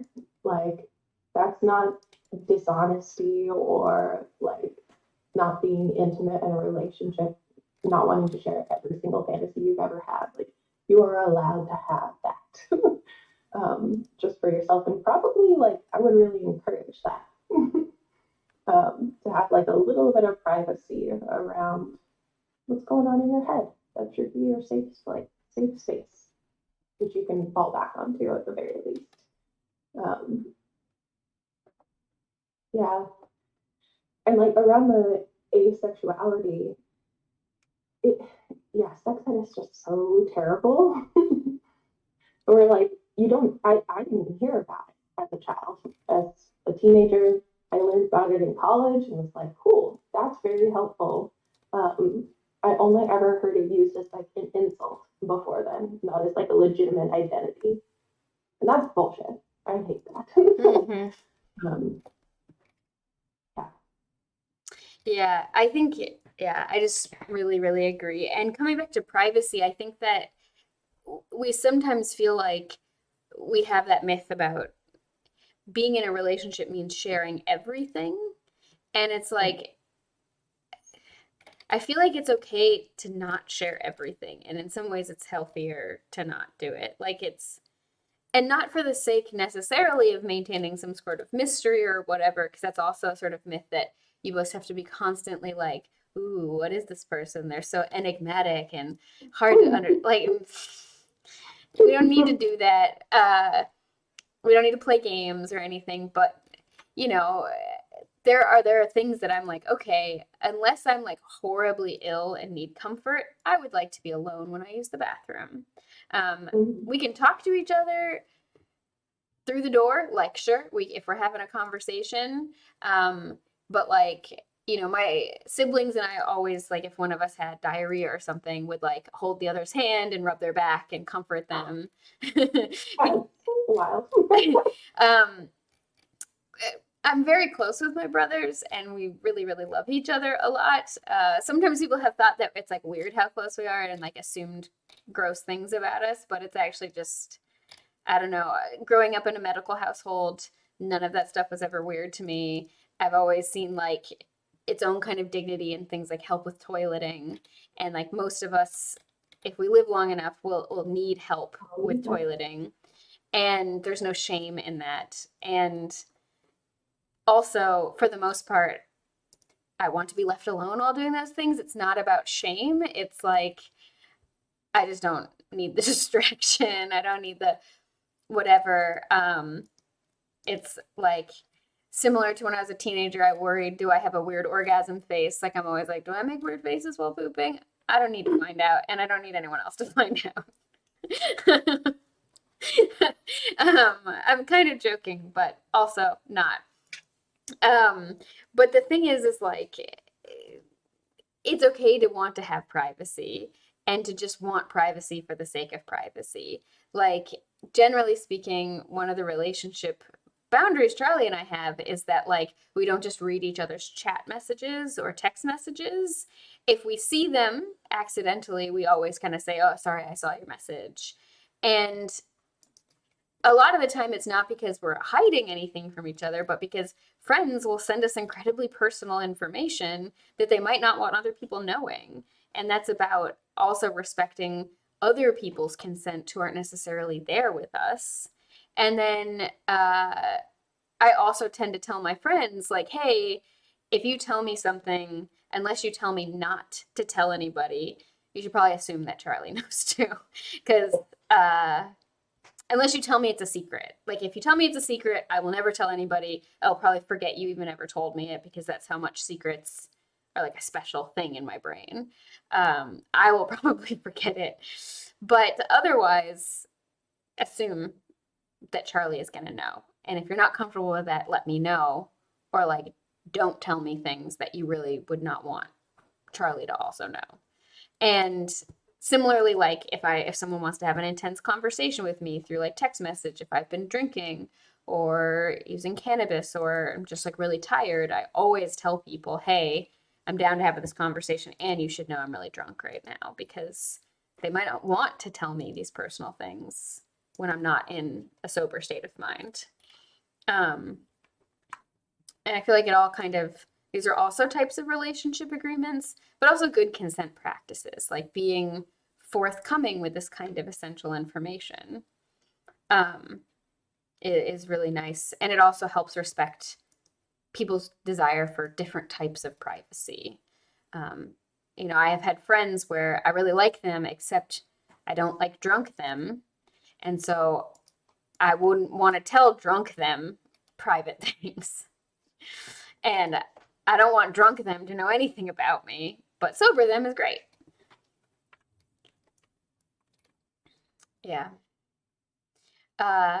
In the chat, we also have Auden added, or Critwitch said, societal groupthink pressures are very unkind.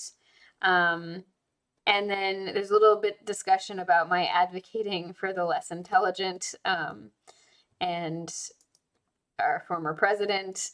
And then I think that I agree with Critwitch's update too. There's a difference between being ignorant, willfully ignorant, and unintelligent. And I would definitely agree with that. Aradin added, I get friend crushes on people a lot myself, but I try to suppress them, as I tend to think that I'm a burden on others and they won't want to have anything to do with me. And being a white male, I try to be aware of how even that kind of thing can be misinterpreted. I only really found out about it due to one of the players in talking about asexuality now. Players in a TTRPG I watched was asexual, and they were pretty vocal about it. Yeah, I also, on this last, I'll go in sort of reverse. Representation is important. And it's one of the reasons why, even though sometimes I can get retroactively a little embarrassed, I do try to be very public about things like disabilities that I have and mental health issues I've struggled with and like work that I've done in my life and different types of experiences I've had, because I think that we're not going to reduce shame and stigma, and we're not going to spread awareness unless people stand up and actually tell stories about their lives. So I'm willing to do it, even if sometimes afterwards I'm like, oh shit, did I overshare too much? But yeah, I think the whole feeling worry that you're a burden and suppressing friend crushes is pretty common. I think a lot of people feel this way and worry about those kinds of things. And I think that there are times in which it can be helpful to try to be aware, like, am I, putting undue sort of pressure on someone else, or am I demanding a lot from a relationship that hasn't progressed to a point where it's sort of contextually appropriate to demand this much. Like, I've known people who we hung out one or two times and then they kind of had a ton of expectations of me as a friend or as a girlfriend. And those are good questions to ask. And I imagine you're also quite difficult or hard on yourself. You're giving yourself a lot of difficulties. And I think it can be good to talk about those things with people, like ask them, are you comfortable with, developing a friendship with me? I think it also comes back to the sort of myth making of the idea that any kind of relationship, romantic or platonic, should kind of just develop in this sort of unspoken, intuitive way with each other versus like direct. I was gonna say organically. Yeah. People are saying that. I'm like, what the fuck does that mean? Yes. So annoying to me. Yeah, organically. I don't like that word either, because it's like, to me, some of the best friendships I've had have started with me being like messaging someone after some nice interactions and being like, hey, I would really like to develop a friendship with you because I think you're pretty rad. Are you interested in that? And like friend flirting with people, like inviting people out on like friend dates, like, hey, I planned a day for us. Can I take you out and do this thing? Before the pandemic. And it's okay to be honest about those things and to be honest about your intentions with people. Because I also tend to get these friend crushes, many people have misinterpreted it as romantic interest because they're not used to someone paying so much attention to them. And so I also try to be really honest with people of like, hey, I have a friend crush on you and I would like to develop this relationship. Are you interested? I did that with Ollie, who is a Consent Academy volunteer and joins chat sometimes when he can, and it was very mutual. We're both just like, yeah, we're really into each other as friends. Let's be friends. And yeah, I don't know. What do you think, Ash, about fears of burden in friendship? Like, it is a little bit like trying to reach into somebody's mind and decide for them how they would feel about you. Like, what is a burden? Maybe that person really would love friends. Like, you just don't know. And so I find that happens a lot with a lot of my self deprecation type of things. It's like, it's actually a little bit of me like impinging on somebody else's autonomy, saying like, no, you would definitely think this about me. And I'm like, I don't actually have the right to be doing that. Why don't I just like give this person the opportunity to decide how they feel about me in my presence, and like how much weight it carries in their life or how much room they have for another friendship. Yeah, I've been in friendships with people where they're just like, oh, I don't want to annoy you. And like that annoys me. But like constant, like, oh, I don't want to be annoying. Just show up and let me tell you if you're being annoying. Like, can we build that kind of trust with each other where like I will tell you if it is too much? So I've often had to have those conversations with people where they're like being really tentative or like over shrinking themselves. And I'm like, you don't have to do that. You don't have to do that. I have this much space in my life for another person, and I'm glad that you're filling it right now. And like, if it ever becomes too much, can you trust me to come to you with it first? Like, give them the opportunity to do that. of assume that Yeah. that's the role you play in their life. We definitely did some of that. Like I have some hangups Yeah. with ADHD and like a lot of really negative reactions I've experienced in my life because I tend to like to talk a lot in general, and the more excited I get, the more I talk. And I also tried to be really mindful about how much space I take up. And I think you're brilliant and super interesting, and I always want to hear what you have to say. And I know I've been in conversations with you where I've been so excited to hear what you have to say that I never actually hear it. and but I also trusted you to tell me if it was a problem. But there was one or two times where I was like, I explicitly want to check in. Are you Mhm. comfortable with the balance and talking time? And you were very much like, yes, I would tell you if it Mhm. wasn't. And I trusted that. I was just like, okay. And this is also one of the things I try to do is to like trust when people tell me, for example, that they love me. Like, I'm not the kind of person who doubts it or wants it. But I like having it reaffirmed, but I don't constantly need it because I'm like, okay, you've told me you feel this way about me. And until you tell me otherwise or give me a strong indication otherwise, I'm going to assume it's still true. Um, Not necessarily with like exes of mine who like messaged me 10 years ago to be like, I still love you. I don't assume. I hope that's not still true.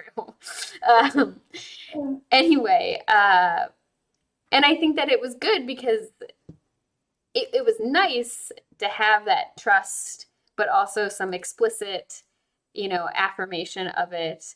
And also, like, I think having that conversation a little bit, but me not coming in with this whole, like, oh, I'm the worst person ever, made it so that it was, I don't know, better. That was at least my experience of it.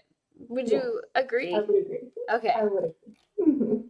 Um, and I think it's nice to have that. I mean, one of the things that we did before we took on this job as co-directors, when we were first even thinking about applying for it, is we worked on meeting for long meetings, usually Mondays, at least once a week, to build our relationship both as friends and as colleagues.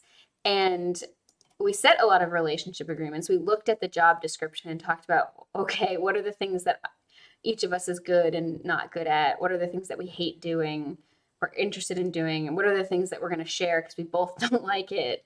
Or like, whatever, how do we want to divide this? And this is before we even got the job. We really Mhm. spent a lot of time working through things and we created this like 10-year plan together and we invested in this relationship on two levels, friendship and professional, and that has served us really well in this job and also just in our lives. And we were very explicit about the intention there and very explicit about like wanting to invest in this. And I think that it's great. I wish more people could do that but I think they don't because they're afraid of rejection or being let down or not being what they thought it was going to be. And it does still come back to that, like, having an image of what something should look like or be or feel or whatever in our heads and being afraid of what happens when reality doesn't match. And whenever we find ourselves feeling hesitant to have these important conversations, trying to uncover what is it I'm imagining something should be and what is it I'm also imagining will happen if it doesn't go that way. Because there's usually two sort of symbols that we have in our heads of what it should be and what it means if it's not. And we kind of torture ourselves with these things a lot. Yes. What do you think you can do? Because I've given my thoughts on this many times, but what do you think you can do, Ash, to help to uncover those like sneaky hidden stories we're telling ourselves? Mhm. Hmm. I'm sure you've talked about chain analysis before on the stream, but I can outline it again. um, so it's like when you find yourself with that like uncomfortable feeling, like I want to say non-consensual, like you're going about your life and you're not feeling with what is happening. There's like this off thing. Either looking at that sensation, seeing if there's an emotion attached to it, or a thought that immediately pops up. Like for me, I had to start with the sensations. early on in this of like, why am I holding my stomach like this? Like, if I try to relax it, like, what do I feel? Like, why do I feel like crying or like just lying down and giving up? Like, what is that? Okay, it's exhaustion. Okay, where is that coming from? Oh, there's this to-do list in my head of like, you need to do this and this and this. I'm like, okay, why do I have this to-do list? And like, very often it comes back to this, like, if you're not productive, you're not a person Mm-hmm. and like that deserves anything. Or like, sometimes it comes back to like, you need to make yourself into somebody that's like worth love and respect and attention. Like, so yeah, I would say start with the sensations, follow those into a movement or finding an emotion through that. See if you can find the thoughts that come from it and like examine that relationship. But like sometimes for me, it'll just literally be like my dad's voice pops into my head and it's like, you're a piece of shit. I'm like, oh, that's what it is. And like, yeah. So the sensations, the body, like I'm really big on like your whole body is a brain, and like we do a disservice by being like, this is the central nervous system, this and the spine, and like these are where all my thoughts are. I'm like, I find thoughts in the palm of my hand and like the Mm-hmm. bottom of my foot all the time when I like do that with like, why do I feel it? And then the thoughts pop out. Yeah, so that's my answer to that. I definitely just want to agree with everything you just said, and also like really come back to and reaffirm the idea of like I don't like mind body dualism because we are our bodies, and there's like all these cute anecdotes of like people getting organ transplants and experiencing personality changes as a result, and like I that totally is in line with all the science that I know around how like our whole bodies do have, you know, thinking capabilities. Like we taught people, a lot of people know about things like the gut brain, that you actually have a second mini brain in your gut, and that like not having good balances of different types of healthy bacteria or like being colonized with something like C. diff can really affect your personality. Or like it's one of the reasons why things like sometimes people take a statin to lower their cholesterol, and like after being on it for a few years they suddenly become really violent, really angry person, and people wonder what happened. Well, it's because statins like mess with all of that. And we really are our whole body, and spending time to make sure you're really integrated into it. And I mentioned before, emotions are how our brain communicates with our mind. I will say there's a little bit of a division between like the brain and the mind, in the sense that like there's so much other thinking that's happening completely subconsciously, things that we do not have access to. But that part of ourselves, it's still us, that part of ourselves communicates with us through emotion. There's some great examples of how like, I've mentioned many times people who have the emotional processing centers of their brain cut due to things like epilepsy, or needing to do a tumor removal or something, become pathologically indecisive. But there are also people who get the like phantom hand syndrome or something like that. They have some kind of brain injury or surgery, and because of lateralization of the brain, right versus left, though it's not exactly that reason, and there's not really such a thing as being right or left brained. That's totally a pop psych terrible nonsense myth. It's You can have one half of your body be under conscious control and the other half be under non-conscious control. So you might have, your right or your left hand will do things you would never do, like go and slap somebody. Like you're horrified because you're like, I would never do that. But it's because our understanding of the brain is that the brain, okay, and Charlie's totally gonna cringe as I talk about this because he does like neuroscience research, and I left the field of neuroscience back in undergrad because I was like, this is all bullshit. We're just making these huge statements about humanity without any evidence, and we're just still true. But it seems to be that there's a little bit of a hierarchical relationship between the brain and the mind, where the brain makes decisions and then gives it to the mind and says, you vibe, but oftentimes we'll make a decision before we're consciously aware of it. And if you've got this kind of brain split, that means that some of your body is no longer under conscious control. You don't have that little stopgap to say, hey, do I actually want to do this thing? This is where the whole philosophy and neuroscience of things like free will get in. It's a topic that I'm really, really nerdy about, and I love it. And I really am a deep believer in that we can increase our free will through things like metacognition, thinking about our future selves, using our own understanding of ourselves to help us make better decisions, or decisions that are more in line with our own consent in the future. Like me, for example, where I might say, okay, I know that I have a tendency to do things like stress eat chocolate, and I have a stressful week coming up. I want to make a decision about, should I go out and buy a bunch of chocolate ahead of time to have it in the house, or do I think it's too risky because I'm going to like make myself feel sick from eating too much sugar, and then actively choose not to do it. And then if I do that, I'm going to also say, okay, I'm going to need to have something else to help me manage these feelings of stress. What structure am I going to put into my week before I even get there? So that's like increasing my agency through like thinking about my future self and what I know of myself. Also a tangent.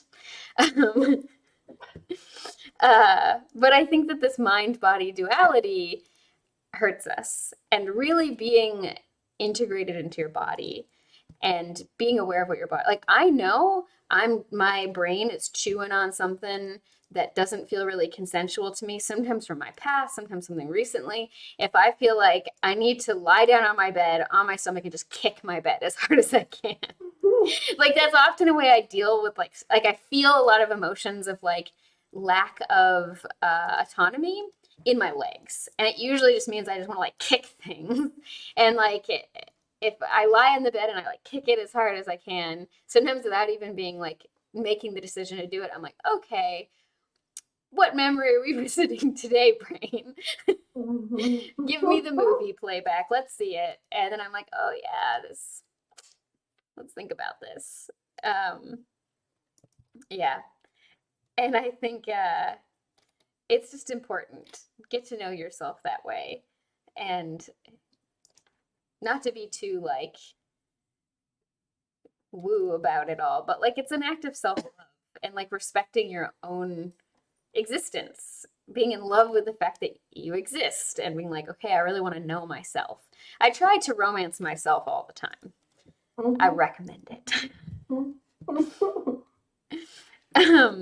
So then I have another question that I want to talk through, which is like, how do we approach a relationship agreement? Like, say we want to make a relationship, any kind of relationship, professional, platonic, contextual, like your neighbors, or romantic, whatever you want to do.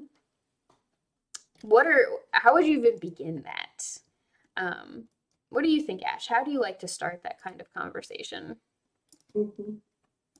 Well, so I start with owning my own feelings and sensations. Just be like, this thing happened and I felt like this, or in past relationships, I felt like this when these kinds of things happen. And like, I want to get ahead of these feelings and like not make them your responsibility, but how can we negotiate around this part of our relationship? Of like, whether it's porn or food or sleep. Sleep has been a big one with my partner. Like he always wants to go to bed before me, and I'm just like, but now I'm alone. No. I relate. And like the moment when he's really tired is not the time to have that conversation. So that's when I like leave and like write a note to myself or like a voice recording to be like, remember how you felt so that you can bring this up later. So yeah, just being very aware of your own feelings and sensations and like not making them the other person's problem, but something that you can negotiate around. Mm-hmm. Is how I like to start that conversation. And like, I forget where I read this or if this was you telling me this, but I'm pretty sure it's the Gottman Institute. They're always doing these little studies, and like one of their biggest things is like we need to be an us unit, not like against each other. So it's like problem solving when you come to these things. So yeah, approaching it like that, like how can we like better our relationship rather than you need to fix this because I've had a feeling. um, yeah, but that would be my starting recommendations. Start with your own sensations and feelings, really get into them and be able to describe them. Mm-hmm. Because I've also been annoyed by that with my partner as well when he's like, yeah, I don't like this thing. And I'm like, well, how does it make you feel? And they're like, I don't know. And I'm like, you need to know before we can have this conversation. Yeah, yeah. I mean, Yeah, sometimes it's nice just to be like, okay, let's talk through it until you're sure how you yeah, feel. I always, that also for me comes back to the, I don't really use the us thing like the Gottman Institute, but I've always said I want my relationships to be centered on the idea that we're on a team together. And so I always try to approach everything from the idea of like we're on a team. It also comes back to the idea of like in any interpersonal situation, there are three main goals or three possible goals: getting what you want, maintaining the relationship, or maintaining self respect. And needing to, most of the time, these three things are totally in harmony. Sometimes you have to sacrifice one or two in order to get the other. And sometimes one is way more important in a certain context.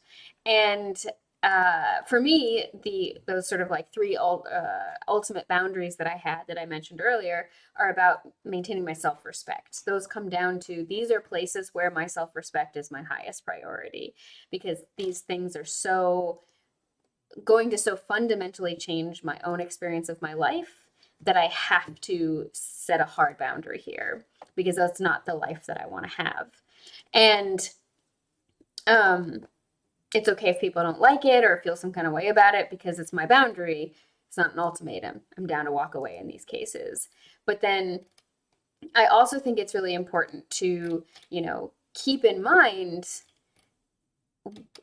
if you're having a disagreement with somebody, what is my goal here? Is it to win? Is it to have the best possible relationship? Is it to find a solution together so I can move on from the situation as quickly as possible? Like, and then act in accordance with that goal. A lot of the time we get so focused on the like, I have this feeling that I need validated, and this person can't validate it for me because they're getting defensive, or I'm defensive, and I need my feeling of not being a bad person or whatever to be validated. And we argue to that rather than, okay, I can process these feelings later. I want to have a healthy relationship with this person. Or like, I want this situation to resolve as quickly as possible. So let's focus on finding a solution. And then I can deal with my feelings afterwards. And, uh, I have to be careful because there are times where I definitely think I can be so focused on the like what my own vision of the best possible relationship is and sometimes steamroll people. Like that is something I work on. And giving people time to say figure out how they feel. One of the things I also like to do is if I want to have a relationship agreement discussion, either for myself or both of us, kind of write down if everything went perfectly, what would this look like? As a way to tease out any kind of hidden expectations. Like, do I expect this person's going to bring me flowers every day? Like, there are some celebrities who brag about how every day they bring their spouse a rose, and I'm like, I don't want that. I would not want that.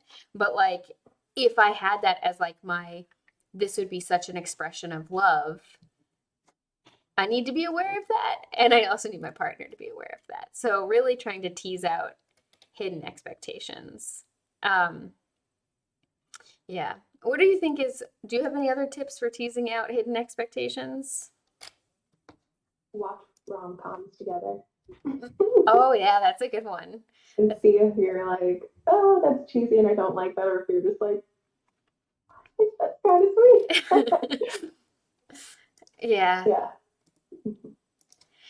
It's so funny. There are so many things that I find so romantic and lovely, but whenever they've happened in real life, I like can't even look at Charlie. I'm just like, I can't. I'm overwhelmed. I'm like, this is like too amazing. I'm just like, I have to shut down now. I have not had that experience yet. I would like that. Oh man, I can get really like abashed by dreams coming true. I can just be like, ah, it's too Oh. amazing.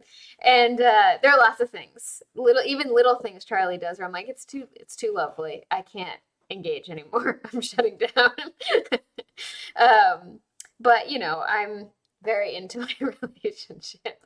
Uh, Whistler said, I share many of my key boundaries on my FetLife profile. I think sharing them early and semi publicly reduces the likelihood of someone taking them personally. Yeah, for sure.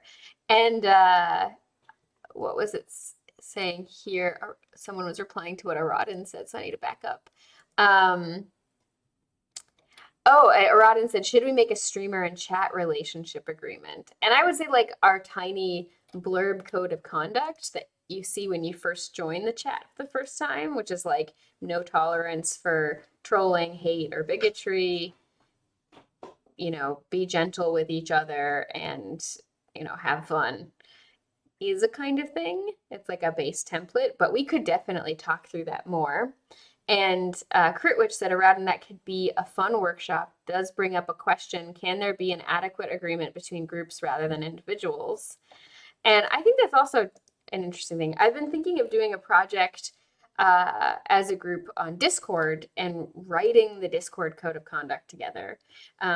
Part of it's just because I have not had the time or the energy to actually do it myself.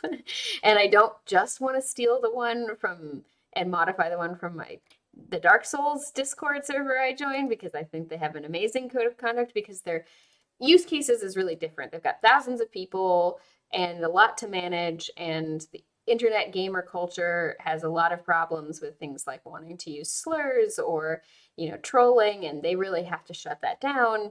That's not really our culture on our Discord, thankfully. But I think it could be a fun project to try to write a code of conduct together, because it's also not just me and my project, the Discord. Like, it is something that's a community that we're building together, and I want us to all have ownership of it. So that might be fun. We could even do it on a stream. And then there's been a couple of questions. People talking about yes, tangents. Let me see here. People talking about liking how much we invested in our sort of agreement with each other. Just kiddingly asked, do you know if there's a way to shut up my own brain, especially when thoughts do not match my own current beliefs, old bad influences believed by my father? Yeah, do you want to answer this one first, Ash? How to shut off your own brain. Me personally, my go-tos are cannabis and sleep. I know that that may not be suitable for everyone if I just need to shut off my brain, or reality TV, getting invested in other people's problems. But practically, like, I think it's kind of one of those things of like, the more you like push, the harder it gets to just be like, I want to turn off all these, you know. One of the co-facilitator of the support group that I do, she's a 30-year domestic violence advocate. She talks a lot about getting off of the highway in your brain. And so, like, often there's very circular thinking. And so, like, mapping out the circular thought and, like, what keeps you on that, like, circular highway, and then creating an off ramp is what she talks about. So, like, when you hear that voice in your head that's your father or whatever saying, like, you're terrible, you're no good, you, like, instead of getting into like a back and forth argument with them, you like come up with an off ramp. Like, for her, it's always humor to be like, that's really funny because you don't know me. And then, like, I'm actually like this. And then she goes into like a list of affirmations. And so, like, that's her off ramp, is to be like, hilarious, you don't know me at all. But that might not work for you. But thinking of some kind of off ramp that gets you into a different way of thinking. And affirmations are really helpful for that. I have something, we use something in that support group as well called the Bill of Rights. And I love that because like they're all just affirmations of autonomy. Um, and so like one of the circular patterns I'll get into is like, oh, you said something silly, that's so embarrassing, you're an embarrassing person. Let's think of all the embarrassing things you've done in your life. And I'm like, no. And then I start off with like, okay, they probably aren't thinking about me as much as I am thinking about this. And also, I have the right not to be liked by everyone. And then I get to relax into that. Like, just Mhm. I've heard that so many times from like reading this Bill of Rights every week for support group that like it settles something in me. And then I can like continue along there. Like, I have the right not to be responsible for other adults and the way that they think, their problems. I have the right not to be liked about everyone. I have the right to make mistakes. And then I'm caring about my day, listing off my rights and off of that highway. So yeah, finding your off ramps and like thinking of it that way of like, I've been on this track for a while. Mhm. Maybe I want to be somewhere different rather than like fighting your brain as if it's not you. Yeah, I totally agree with that. I would add, I like to do some things that sometimes make it that I can't think. Like I like a lot of really old school black metal, like Bathory and Mayhem and Grotesque, where like they're so cacophonous. I'm literally incapable of thinking, and I'm just like, yes, this is what I need. Or playing video games like Dark Souls or Elden Ring or whatever. Like they're so engrossing that I just don't think about anything else, or Civ or whatever. Like those kinds of things really relax me. But I see both of those things as palate cleansers rather than actual solutions. Sometimes all I need is some time to pass so that like my body can kind of come back down to more of a homeostasis. Sometimes if I'm really having a hard time with something, uh, you know, masturbation can really help. Like that's also one of my go-to solutions in life. Like if I feel like that checklist of like everything's awful and I'm not okay. Like when was the last time you had water or ate something? I'm always like, when was the last time I had an orgasm? If it's been Yep. more than 48 hours, that's also probably one of the things that needs to happen. Um, and making time for that because it does help me and it keeps me in this nice homeostasis, but not just doing it because like, oh, okay, I have to, like being like, no, this is me taking care of me. Um, Sometimes it's like, ugh, I just want to get it over with. But for the most part, I try not to be in that mindset. And, but then other things is like getting on that highway. I know there were times in my life where I was kind of addicted to that, like addicted to feeling bad and addicted to Mm-hmm. hating myself. And I had to sort of one own that and then I had a point in time when I was a teenager where I was like, I own it and I'm not ready to let go of it. And I was like, I'm going to own the fact that I'm not ready to let go of these sort of like maladaptive patterns I have that are causing harder things in my life.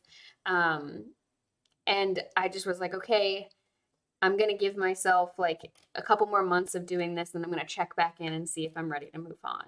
And then I'm going to do that again and again. And so until I got to the point where I'm like, yeah, you know what? I hit rock bottom, uh, got everything I could out of it, and now I'm ready to move on. Because sometimes there's something therapeutic and cathartic in the like wallowing. And there was also a point in time where like I had so many difficulties at certain parts of my life that I felt like if I didn't continue to feel bad, it was somehow invalidating to past me. And I had to be like, it's okay if past me doesn't exist anymore. Mm-hmm. That's fine. I can have a little like memorial for her in my head and then I move on. It's okay if she's not still here. Um, and I can like respect past me. And some of that also comes down to when these thoughts come up, especially if they're of me and not just like hearing someone else's voice in my head, recognizing, hey, this thought helped me or served me in some way at a certain point in time in my life.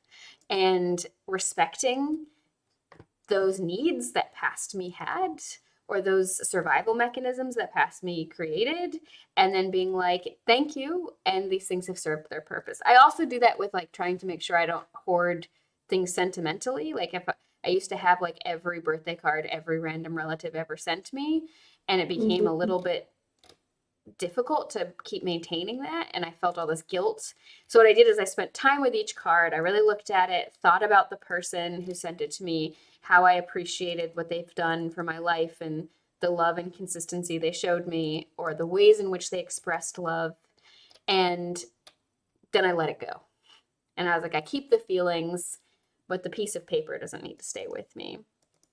And doing that with these bad thoughts as well, just being like, okay, I appreciate why this thing came to be and the person I was when this thought was first created, and I'm going to let it go. And I'm going to keep the feeling of survival, or the feeling of wanting to be better, or the feeling of caring about connection, or whatever it is that was the impetus. Then I'm okay. And then when in doubt, masturbate or play video games. Yeah, and just kidding, Lee said, making time for cannabis, masturbation, and gaming. I can do that. And then the laugh cry emoji. And I think also things like, if you don't like masturbating or have no interest in it, physical activity, anything that builds up that tension and then has releases can really help. There are lots of different ways that you can get it.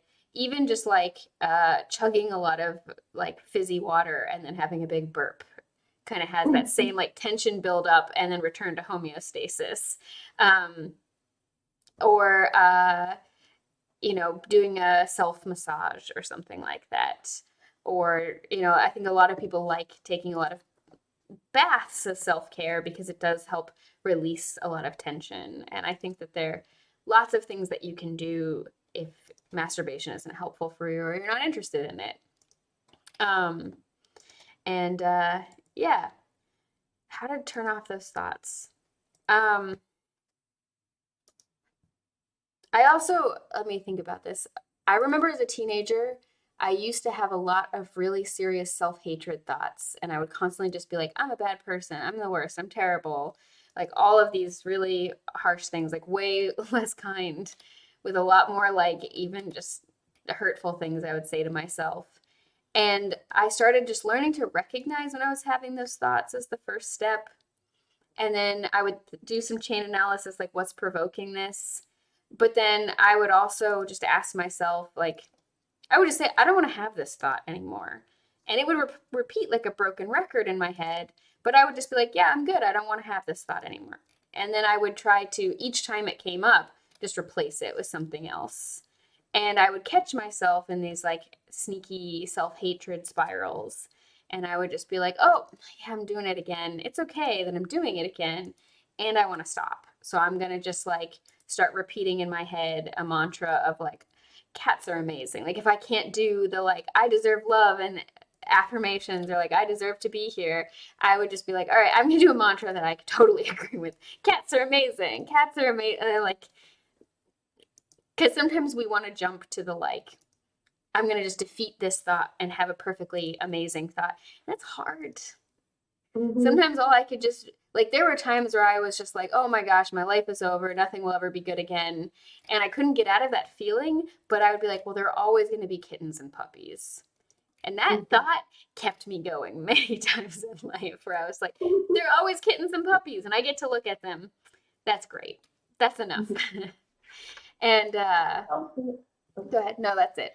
I was gonna say, what I also enjoy is like people that make memes about their self-hatred spirals, and then I'm like, yes, thank you for making this. So I imagine for them it's very helpful to like then get validation from other people of like, I also have this. Yeah. Because I found those to be incredibly helpful. Like just laugh at my own pain reflected in someone else. Mm-hmm. I think it's also a great reminder that even when we're at our most alone and our most like vulnerable and difficult, we're never actually alone. Like there are probably at least 10,000 other people on the planet having like almost exact same experience as you at any given time. Just given how many people there are and how many people struggle with different things. So like that also always helps me to remember like, oh, these feelings of like, oh, have I wasted my life, or is it too late for this thing, or like, am I the worst, or like whatever, just being like, yep, I probably like at least 10,000 other people are having this thought right now. and so I'm not alone in this, is really helpful. It can take time to really internalize that awareness of like, even in my most alone and vulnerable moments, I'm not alone. My experience is not abnormal or strange, and it's probably incredibly common. Um, Not as a dismissive thing, not as a like, you're not special. Like, maybe that helps some people, but I don't like that kind of tearing myself down to sort of wake myself up, as some people like. But as a like, yep, this is a normal human feeling, and isn't life silly? Yeah. Well, let's go ahead and kind of stop here. We've talked about a lot of really good things. We've been at it for 2.5 hours. Yeah. We got started a little late, but yeah, over 2 hours. Yeah. Thank you everyone for joining us today. I really want to recommend checking out our previous stream videos. We have all of them on Twitch, most of them also on YouTube. Please check out our upcoming classes that we have, especially in this relationship skills series. We're going to go a lot deeper into these topics and give really specific exercises and skills for each thing. And then if you want access to more exclusive content, please consider checking out our Patreon. You can donate even just, do I have one for Patreon? Yes, okay, I have a little command for that. Even just $1 a month gets you access to our Discord if you're not already a part of it, exclusive content. Higher tiers get you discounts on classes and consultations and everything. You don't have to do it, but if you like extra content, we just did a podcast episode talking about The Most Hated Man on the Internet, which is a new Netflix documentary about the sort of, quote, king of revenge porn, and talking about issues there, even just why the word revenge porn is a bad name for it. Yeah, and check out all of the things we have to offer if you're interested. And thank you all for joining us.